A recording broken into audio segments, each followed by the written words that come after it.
Okey. Jadi kita teruskan kepada single factor eksperimen. Okey.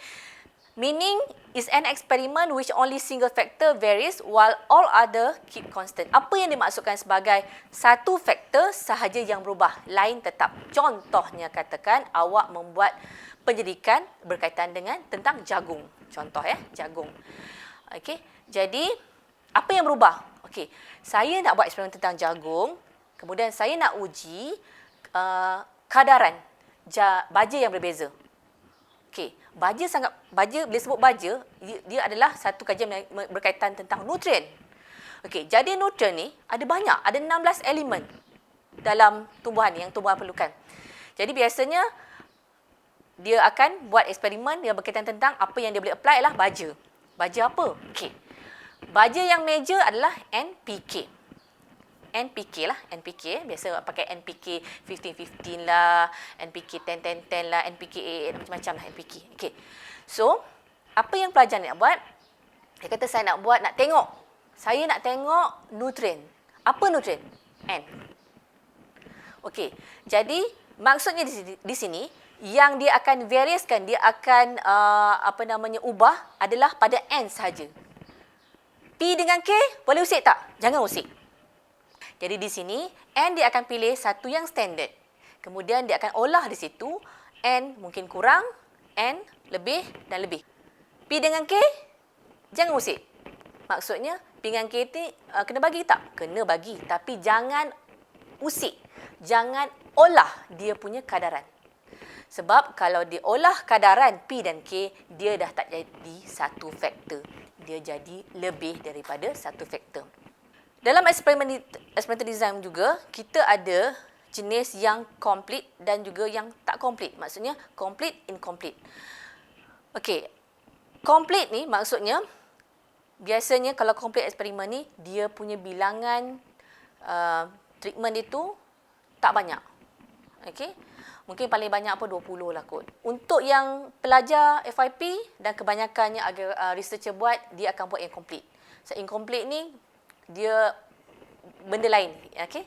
Jadi kita tak perlu bincangkan tentang incomplete. Kita bincangkan tentang yang complete block.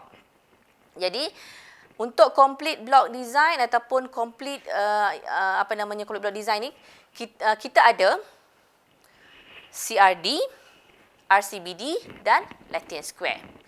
Jadi untuk yang seminar hari ini, saya akan ceritakan tentang CRD dan RCBD.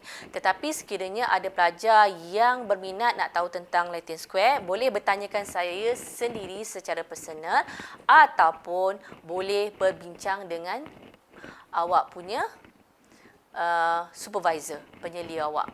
Okay? Sebab biasanya sebelum awak run satu eksperimen, awak akan berjumpa dengan supervisor untuk menetapkan apakah design yang awak nak buat dalam eksperimen awak.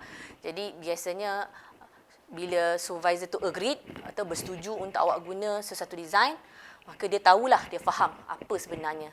Okey. Okey, jadi kita pergi kepada complete randomized design, okey, ataupun dalam bahasa yang pendeknya kita panggil sebagai CRD. CRD, C stand for completely randomized design. So saya suka menggunakan, bila saya bercakap, saya suka membayangkan. Okay? Jadi mudah nak ingat tentang complete randomized design, di mana awak bayangkan dalam satu kotak, okay, awak mempunyai hak untuk meletakkan treatment awak tu di mana-mana sahaja tanpa restriction. Jadi completely randomized design is one of the design where the treatments are assigned completely at random. Apa maksudnya tu? Maksudnya saya kata dia, satu kotak tu, saya punya treatment ni, saya boleh letak mana-mana saja. Tanpa ada kekangan, ada restriction kat situ. Okey, biasanya siapa yang pakai CRD ni? Kan? Okey, CRD ni biasanya diguna pakai bagi orang yang melakukan eksperimen di makmal. Di mana kesemua suasana dia tu, keadaannya tu semua sama. Okey. Jadi, kita katakan kita guna CRD ni apabila kita punya eksperimen tu adalah homogeneous. Homogeneous tu maksudnya macam mana? Okey, dalam field eksperimen, bila dikatakan sebagai homogeneous, maksudnya suatu tanah tu dia punya kecenderungan dia sama, flat, elok, cantik. Lepas tu struktur tanah kawasan yang dia nak buat tu semua sama. Tak ada beza yang ini berpasir ke, yang ini bertanah liat ke, tak ada beza. Semua sama, standard semua sama. Dia dah tengok dah tempat tu. Okey. Kemudian tak ada isu. Dia tak ada masalah lain. Semuanya okey, maksudnya semuanya sama kawasan tu.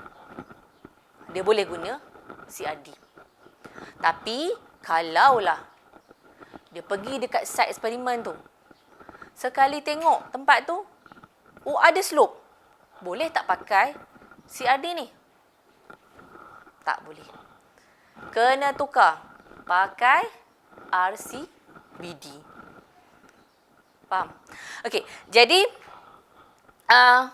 ada juga researcher yang menggunakan yang buat field eksperimen tetapi dia guna CRD. Macam saya katakan tadi, kebanyakannya CRD ni diguna pakai bagi penyelidikan yang dalam makmal. Contohnya tissue culture. Okey. Tetapi ada juga penyelidik yang membuat field eksperimen, buat dekat field, okey, dan dia menggunakan CRD. Berdosakah dia? Tidak. Bagaimana dia boleh apply CRD ni bila dia buat field eksperimen? Okey. Biasanya apabila kita katakan kita buat sesuatu eksperimen tu sebagai field eksperimen, maksudnya pokok yang kita tanam tu dia mesti tanam pada environment yang sebenar, pada keadaan dia sebenar. Contohlah katakan awak tanam bendi. Secara normalnya, secara kebiasaannya orang tanam bendi dekat mana? Tanam bendi dekat kebun. Tak ada shade. Okey? Itu dikatakan sebagai field eksperimen. Tetapi sekiranya awak tanam bendi dekat dalam greenhouse ataupun dalam nursery dan awak mengharapkan bendi itu tumbuh cantik serupa macam orang tanam bendi yang secara kebiasaan tadi tu, boleh tak? Tak boleh. Okey? Tetapi bagi setengah kajian memang kita nak melihat. Contohlah katakan saya punya kajian, saya nak tengok saya nak tanam bendi kat dalam greenhouse. Boleh tak? Boleh, tak ada masalah. Sebab saya nak lihat hasil bendi yang saya tanam apabila saya tanam di greenhouse. Ataupun hasil bendi saya tanam apabila saya menggunakan shade, teduhan yang berbeza-beza berbanding dengan bendi yang ditanam pada yang secara normal. Itu boleh. Okey. Jadi berbalik kepada macam mana researcher ni dia boleh guna pakai design yang CRD ni tadi. Sebab saya kata tadi, mesti kena yang boleh pakai tissue culture je dalam makmal. Kalau bukan dalam makmal, kita tengok tempat tu tak seragam, jadi tak boleh pakai. Okey. Apa yang dia buat? Apa yang mereka buat? Okey, mereka akan prepare, mereka akan siapkan medium. Sebab kita kena faham, isu utama dalam field experiment adalah kita punya tempat kita nak tanam tu. Medium kita tanam tu. Okey, tanah yang kita tanam tu. Jadi apa yang penyelidik dia buat? Dia akan buat campuran tanah siap-siap. Campuran tanah yang memang sesuai untuk pertumbuhan pokok yang nak kaji tadi tu, lebih kurang macam tanah yang ada di tempat yang tanam tu, cuma dia akan letak kat tempat yang terbuka, yang secara kebiasaan ditanam. Tanah dah prepare, jadi tanah tu dia sama. Faham? Tanah tu sama. Tanah tu tak berbeza. Maksudnya kita dah prepare tanah tu banyak dalam satu masa kita buat campur tanah tu, kemudian kita masuk dalam polybag. Kalau kata kita ada 40 polybag, letakkan campuran tanah tu dalam 40 polybag. Dah masukkan semua. Jadi apabila kita menggunakan kaedah tersebut, kita boleh menggunakan design yang CRD ni tadi. Tapi kalau kita tanam betul-betul dekat kebun tu, okey, katakan awak pergi kat share farm, awak tanam kat share farm, boleh tak pakai guna kaedah CRD ni?